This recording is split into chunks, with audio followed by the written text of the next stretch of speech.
どうもこんにちは。ものづくり太郎チャンネルのものづくり太郎でございます。本日は品質不正ですね。地味なんですけど、この話ですね、作ってる時、この話俺めちゃめちゃ面白いやん、天才と思いましたので、きっと面白いと思います。品質不正はなぜ起こるんでしょうか。そしてサブタイトルがあります。戒めとして前に進むために、ぜひご視聴いただきたいと。そして今回の動画はストップ品質不正ですね。Amazon で検索して手に取ってみて、レビューを見たんですけども、非常に良商でしたね。このストップ品質不正から多くの部分を引用させていただいております。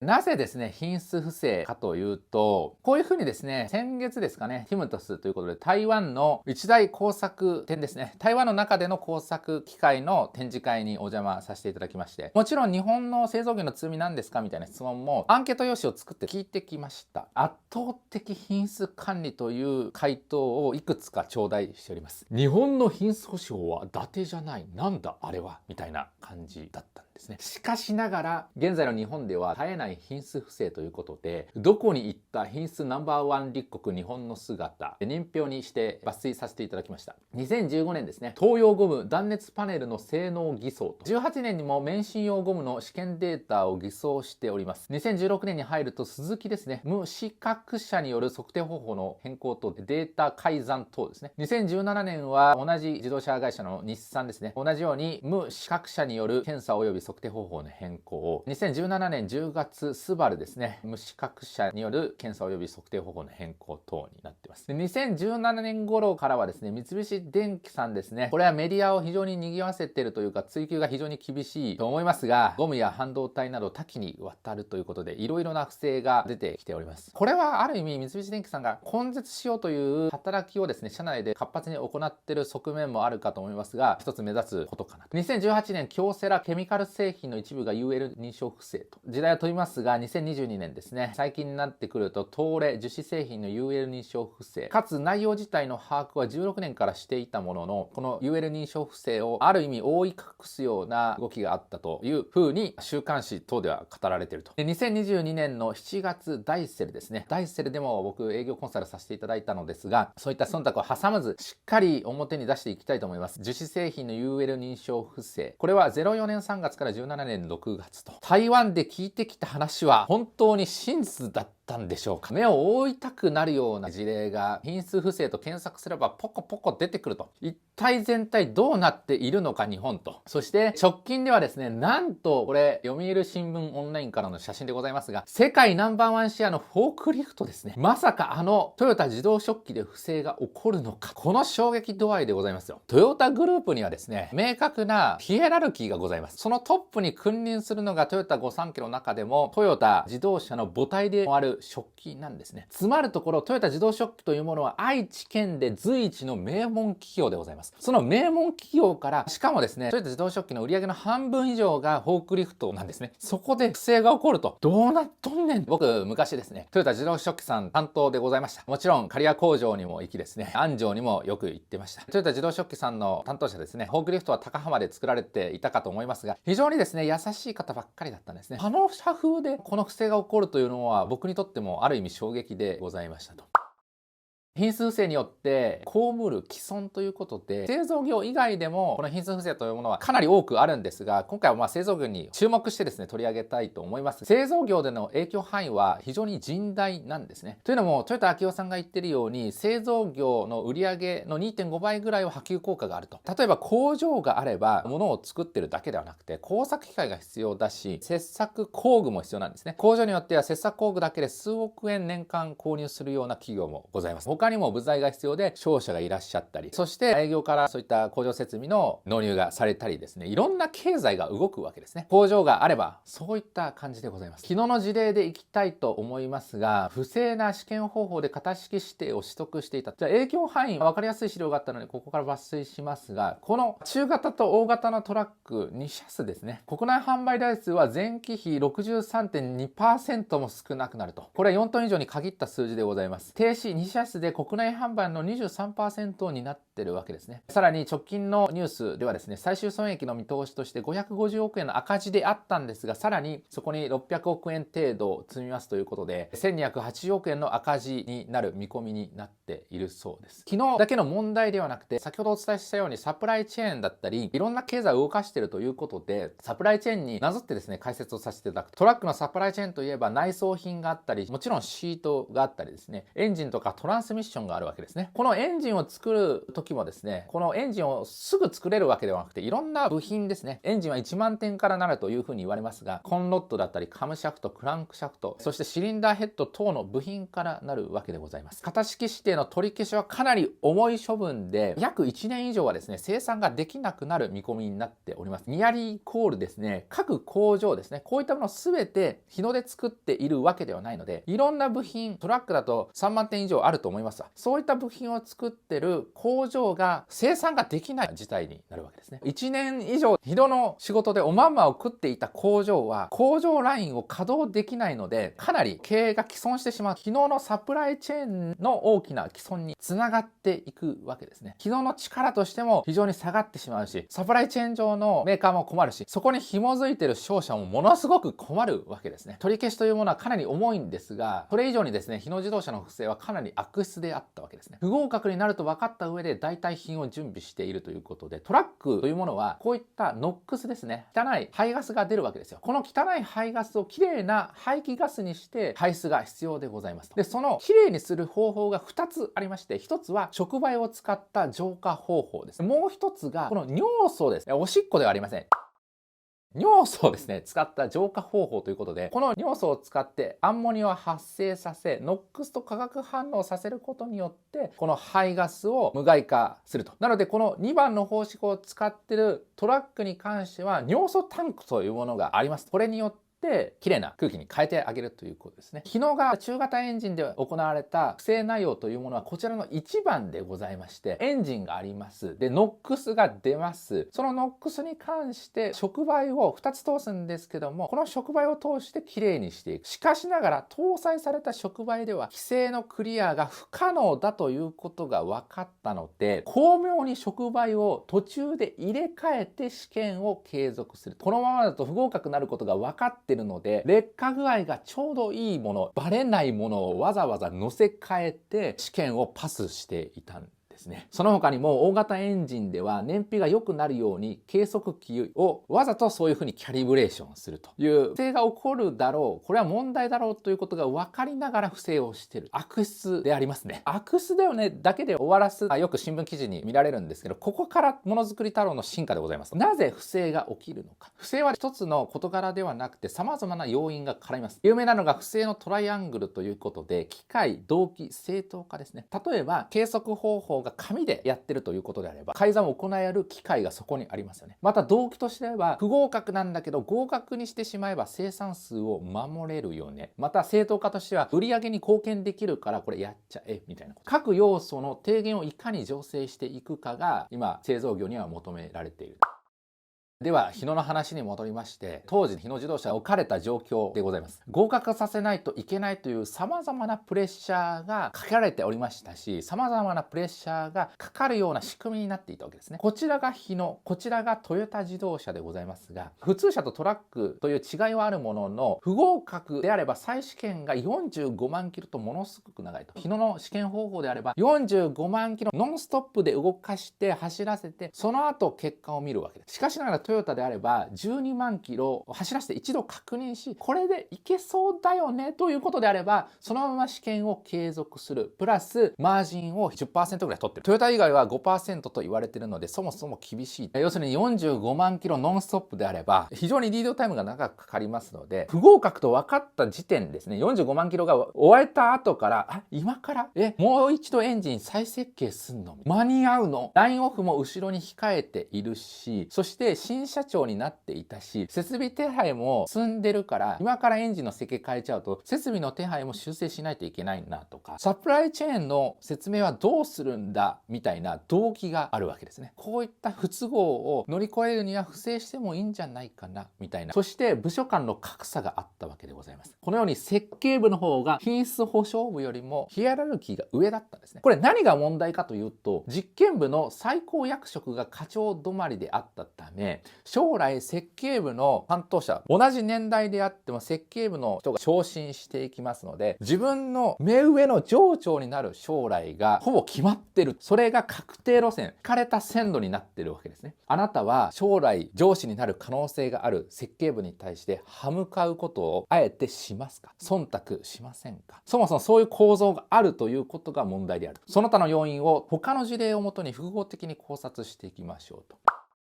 部署格差が品質不正につながるのは日野に限った話ではございません。スバルでも同じなんですね。これは JC08 モードということで、皆さん車買う時に燃費って言うじゃないですか。それを国土交通省が定めた方法で測定する必要があるんですね。それをもって燃費と言ってるわけですよ。始まって1分からはこのくらいの速度で走って坂を意図してこのくらいのアクセルを踏んでくださいとかですね、非常にきめ細かい取り決めがあります。しかしながらスバルはトレランスエラーの時間を0秒に書き換えしちゃったんですね。トレランスエラーの時間を1秒以内で、総時間が2秒以内であれば問題ないんですけども、これを全て0秒にして上長に相談して0秒にしていたと。他にも問題がありまして、もしトレランスエラーが3秒以上等になってですね、もう一回試験しないといけないということであれば、その車を販売できないということで、走行距離を抑えるように心理的に働いていたのと、生産計画にもこれ影響が出るわけですね。もう1台作ってください、もう2台作ってくださいって言わないといけない。複合的要因をここから深掘りしていきたいと思いますが、ここでもですね、検査員が課長以上になるのが例外的ニアリーイコールないということでございます。そして品質管理部分は付加価値を生まず製造部よりも地位が低いという発言がアンケートによって表出しされております。製造部や営業への忖度や配慮した検査になっ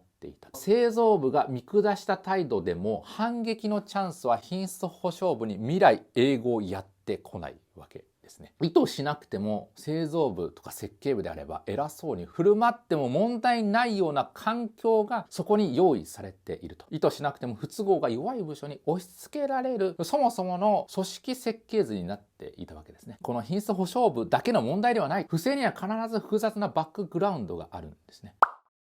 同じようにスズキの検査不正も部署間の格差から生まれていると。スズキといえば軽自動車、主に小さいコンパクトカーと、そして変態の二輪自動車でございます。安定のホンダと、変態のスズキと。話を戻しまして、燃費排ガス規制の測定不正ということで、スバルと同じようにトレランスエラー発生の無効試験を有効にし、そして測定室の環境条件を改ざんしました。CO 濃度等を基準値に収まるように改ざんする。こういう検査室の行いが悪いからでしょというわけではなくて、こちらにも複合的要因がある。それは何かっていうと、例えば室給温度計の計測に水道室を利用する。この室給温度計というものは、こちらに水を染み込ましたガーゼだったと思うんですけど、それを貼り付けて計測するんですね。ただし水道水というものはですね、いろんな物質が含まれていますので、通常は純度、水の H2O の純度が高い浄水水を使う必要があると。検査員がそもそも不足しており、作業時間に余裕がなかった。さらに製造工程の設備に比べて検査設備の更新頻度が低い。ニアリーイコール設備投資にて製造部より軽んじられている現状がある。これ非常に切ないんですが、蒸留水さえコストの対象であったわけですね。たかだかネットで検索すれば数千円ですよ。これによって被ったスズキの損害というものは億を軽く超える。スズキ僕も行ったことがあります。で、見積もりを出すと 2,3 回もうちょっと下がらないっていう交渉が入るわけですね。要するにそのコスト低減でスズキというものは業界を勝ってきた、生き残りを図ってきたわけですね。しかしながらこれは度が過ぎているわけでございますと。スバルと同じように部長級以上に完成検査部門出身の担当者稀。検査は無駄という風潮とコストであると評されていた。いたたまれないですね。生産部優遇の弊害が間接的に機械や動機を作ったわけでございます。スバルやスズキの品質不正が表すのは、コンプラの勉強会だけでは本質的な解決にならない。ご理解いただいたと思います。e ラーニングとかじゃ不正は防げないんですよ。部分が多いということで防げるものもあるんですね。日産や三菱電機の不正についてもこの例に漏れません。三菱電機は業界を賑わしておりますが、鉄道用コンプレッサの不正の概要ですね。同じように生産設計部への人材配置は積極的であったが、品質部門の人材の厚みはそもそもほぼ薄かったと。ノートぐらいであると。5ミリぐらいであると。空調装置では水の散布試験をなんと行わず、管理者は事態を把握していたにもかかわらず、試験方法の妥当性のチェックまで行われなかったと。品質部門のリソース不足だったんですね。これは人事格差によって引き起こされた部分があると。スバル、スズキに似てるわけですね。人事は経営判断になりますので、構造的な改定が必要であると。経営者層の問題であることの表れなんですね。しかしながら日産も三菱も報告書の観点から言えば、スバルやスズキのように問題点のセンターピンがあぶり出されていないことに問題が多くあると。もちろんこういった不正がありました。おそらくこういうことですっていうようなことは書いてあるんですが、スバルとかスズキのような生々しい意見が出てきていないんですね。なぜ報告書にこのような差が生まれるのか。不正による実は利益享受者が存在するわけですね。工場、メーカーがあります。その不正を調査依頼するわけですね。この調査というものが非常にチャージ費用が高い。時間単価最低5万円になっております。調査に30人で3ヶ月、つまるところ4億円から5億円程度が必要になってくるわけですね。ビジネスが発生することから忖度が起こる可能性が十二分にある。これは忖度が起こる可能性があるということにとどめております。忖度していたわけではないと思います。三菱も結構深いところまでやってるんですが、何度も不正が発生すれば事務所は良好な関係を構築したいことは僕が言わなくてもわかるであろうと。もう一つが経営者が現場に圧力をかける動機が現場担当者より大きいと。スバルの当時の社長のですね、報酬というものは業績連動制になってるんですね。その業績連動制の報酬は6200万円と従業員の約9倍もあったわけですね。従業員が不正をしてそういったことはないと思うんですが、目をつぶるということであれば、生産性がそれで高まって利益が高まればスバルの社長の給与が上がるわけですね。三菱電機の業績連動報酬は当時1億円でございました。従業員の約12倍もあると。平均給与は有価証券報告書を参照しておりますので妥当な数字かなと。不正の動機づけが強く働く経営者まで切り込んでこそ長い目で見た場合に会社強靭化につながるのではないでしょうか。日本人たる経営者であれば侍魂を取りに行くべきであると。将来この会社に育ててもらったということであれば、その会社が将来長い目で見て10年20年経った後に何が残るか、それを考えてこの調査を行うべきなんですね。三菱さん言いたくないです。しかしながら三菱の方にですねお話を聞くと、あれから随分風土は変わったと。で今の社長ですね、ウルマさんが今社長やられてますが、彼がですねこの撲滅を主導していると。で撲滅を主導する傍ら社内を変えようとしてるので、変えようとするとアンケートしっかり取らなきゃいけないということで不正が見つかってですね、ウルマさんを逆に自ら調べることによって逆風に当たってるっていうことで、必ずしも忖度が働いてるとは言えない部分もあると思うんですが、こういったことは言えるよね。そしてここから言えることは日野自動車に見える巧妙なんですね。皆さんですねツイッターでもこれ話題になっておりましたが、日野の報告書はひどい。しかしこのひどさから報告書に伝わる彼らの本気度が伺えるわけでございます。抜粋を持ってまいりました。まず左からいきましょう。人事制度が形骸化し、評価の物差しが不明確で、評価制度が機能していない。結果、あいつはそろそろ上げてやろうといった年功序列や上の言うことを素直に従うイエスマンが昇格しやすかったり、能力に見合った昇格が行われない。年功序列ではなく能力主義と言われる評価制度になっているが、能力主義といっても日野自動車であれば客観性のある能力評価の仕組みが確立できているとは全く思えず、ワンマンな権力者の主観で評価される仕組みである。悪い言葉で言うと、権力者の好き嫌いで評価が決まる。昔から言われているのをよく聞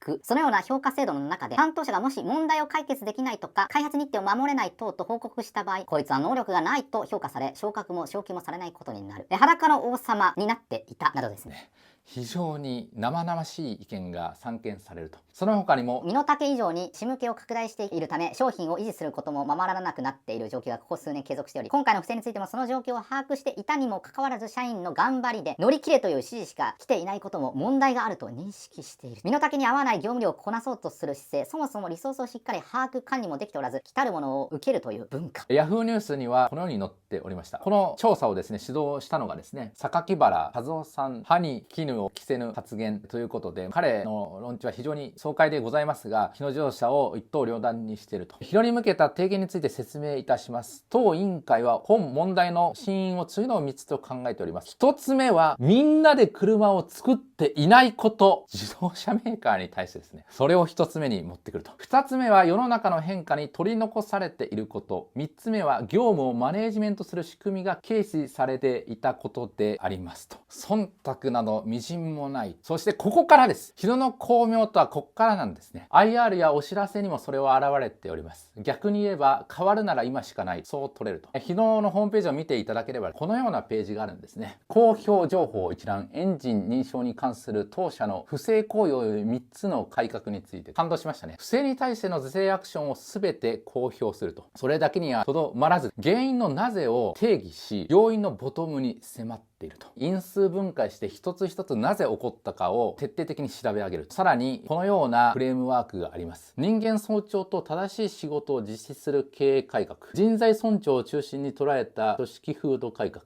新しい日野の車作りのための構造改革と。まさにこれは TPS ですね。トヨタの人を尊重する、人の可能性に再度目を向ける内容になっていると。会社を DNA から生まれ変わらせると。感動するね。その意思が見える。この人間に可能性を見出すトヨタ自動車の人尊重の DNA はやはり日本の宝であると私はここからも感じられると。トヨタが親会社であったことが日野にとってのある意味幸運だったね。そう言われる日がですね、 EV の激動の時代でございますが、日野には来るかもしれないことがこの資料からわかるわけですね。ここからもう一度やっていこう。その強い意志が伝わってくるわけですね。しかしながらトヨタの気持ちを組めばですね、おそらくトヨタの社員はこう思っているだろう。だがしかし最終的にやはり日野社員の思いが重要であろうと。ものづくり、人間形成を果たせた後、要するにものづくりという現場で働く人間とはこうあるべきだというしつけですね。それを果たせた後、この基本方針3つありますが、それを日野という会社が2年に消化できるか、それがきっと勝負の分かれ目であろうと。きっとトヨタもそう願ってるはずなんですね。おそらくビジネス環境もありますが、非常に日野は本気になっているだろうということが強く伺えるわけですね。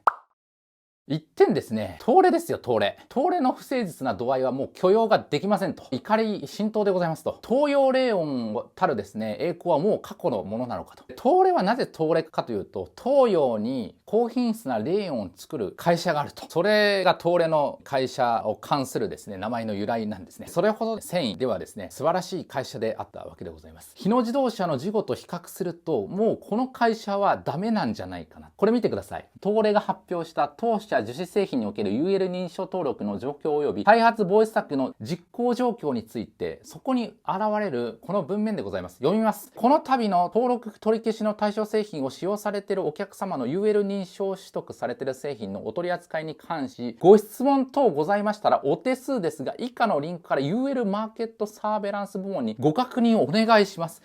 英語のみと。なんだと UL に直接お客様なのに問い合わせると。なんやねんこれ。問い合わせセンターも設けず、お客様に直接問い合わせをさせるという不誠実極まりない対応をされていると。よくわからんと。この UL 不正とは何かというとですね、UL っていうのは何年制の試験をしてるわけですね。この何年制というものは非常に重要で、例えば皆さん家電を持ってると思います。家電というものは電気を使いますので、発火の恐れがあるわけですね。その発火すると、例えば基板とかですね、外部の樹脂が難燃性、要するに燃えにくい材質でなければ、それが火事になってしまうわけですね。この難燃性が担保されていることで、皆様の家財ですとか、家族ですとか、生命、そして生活が守られているわけです。この樹脂において、簡単に言うと替え玉を用意していたと思いますが、それによって試験をパスしていたわけですね。それなのにこの対応かと。もちろん特設ページはこのように設置されておりますが、会社経営、組織に踏み込んだ内容はほぼゼロでございますと。なぜへの回答が見出せない。ここで書いてあるのは、こういった教育しましたとかですね、こういった教育、幹部クラスへの教育が終わりました、10円クラスへの教育が終わりましたみたいなこと、ほぼそれで終わりみたいな。はみたいな。実際その教育資料って何使われたのとか、どういった今後のコンセプトでやっていくのとか、立ち直るためにどういった防止策を設けるのとか、鈴木スバルの不正、そして日野の不正から見えるですね、じゃあ組織としてどういうふうにやっていくかみたいなことが全く見えないと。つまるところ、日野とは圧倒的な隔たりがあると感じざるを得ない。そして不正の数が多いこともそう、三菱電機さんですね、この報告書に関してもやっぱり日野を見るとですね、本当の核には迫りきれていないのがやはりこの三菱電機さんが追われるゆえんではないかなと思います。僕は知ってます。三菱と何回もお仕事もいただいてますし、講演にも呼ばれてると。彼らだけですね、講演で三菱を別に叩いていただいても問題ない。率直に太郎さんの意見を教えてほしいと。実は懐が深い企業でもある。そして国のインフラを支える基幹企業でもあると。そういった大きな責任を背負ってるわけですね。三菱重工は国なりというような言葉もある通りですね、彼らは本当に日本のインフラを支えている重要基幹企業であると。なのである意味そこは三菱に対しての期待なんだと思いますね。もう一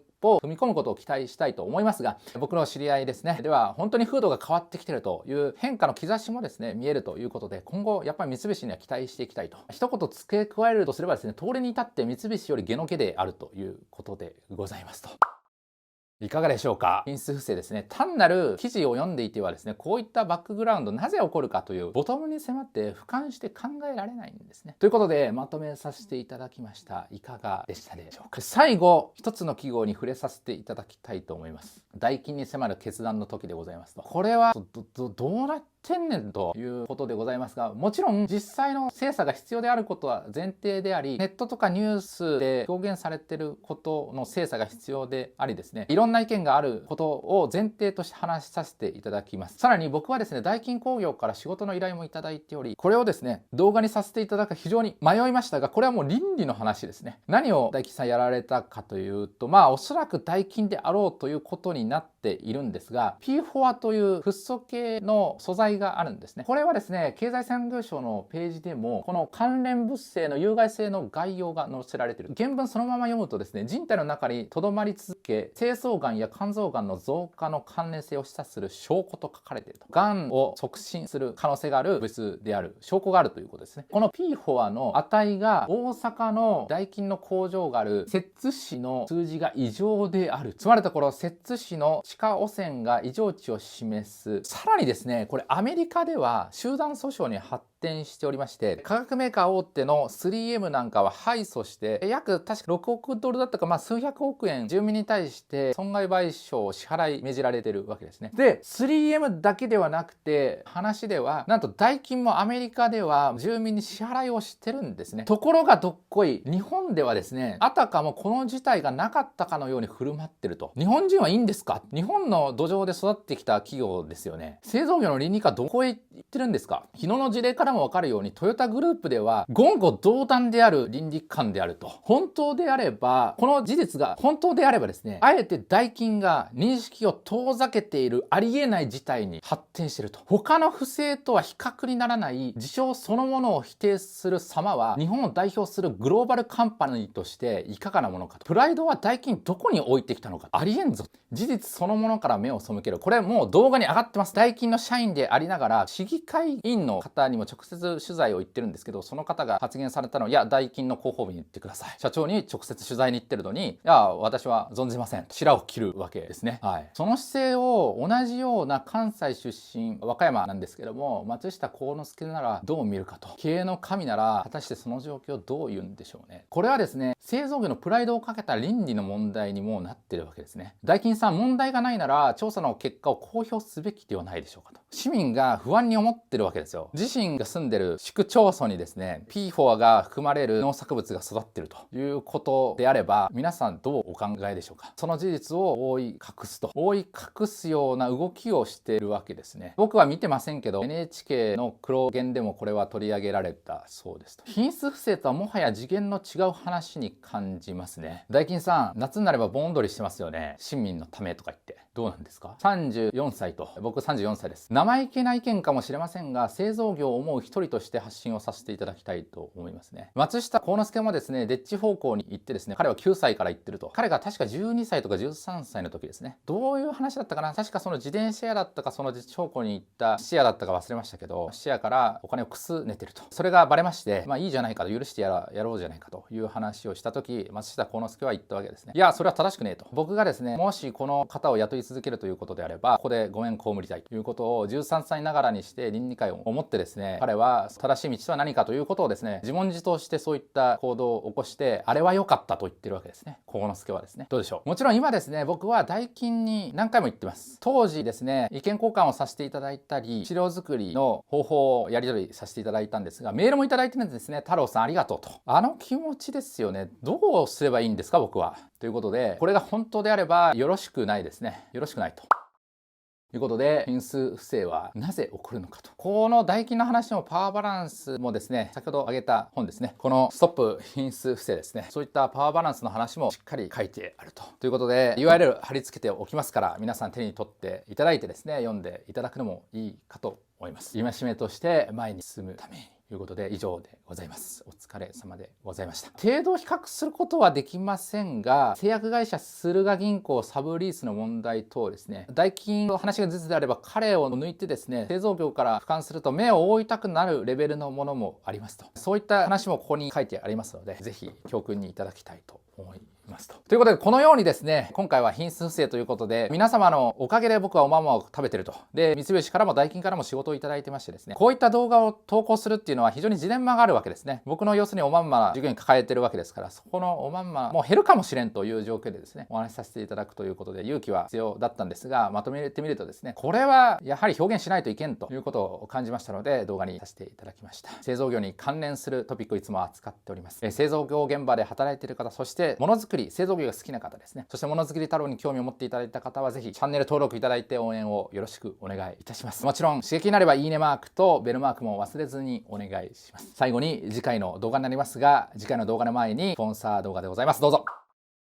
どうも、ドイツのハノーファーからお送りしておりますが、パナソニックエナジーさんからですね、スポンサードをいただいておりまして、パナソニックエナジーといえば電池作ってる。で、今はですね、激動のグリーンのトレンドですとか EV のトレンドが襲ってきておりまして、エンジニアがですね、足らんと。電池作っても足らない。製造系のエンジニアですね。そういった方を非常に多く募集していると。興味があればですね、僕もパナソニックにおりまして、非常に働き方としてはホワイトですし、激闘の時代でストレッチできる、そういった環境が余ってるんですね。概要欄をチェックいただいて、興味ある方はですね、ぜひ覗いていただきたいと思います。はい。次回は未定でございます。おそらくこの動画、ハノーファーメッセの後に公開されておりますので、ハノーファーどうだったかっていう。向こうで EV トレンドがどういう風に取られてるかみたいなことも聞いてきてるはずでございますので、そこもね、開示させていただきたいと。現地の生の声をお届けさせていただきたいと思います。ということで、また次の動画で会いましょう。じゃあね、バイバイ。今日の千葉ちゃんの一言。本日も最後までご覧いただきありがとうございました。品質不正、かなり興味深い内容だったと思いますが、いかがでしたでしょうか。ぜひコメントでご意見等もお待ちしております。それでは次のビデオでお会いしましょう。またねー。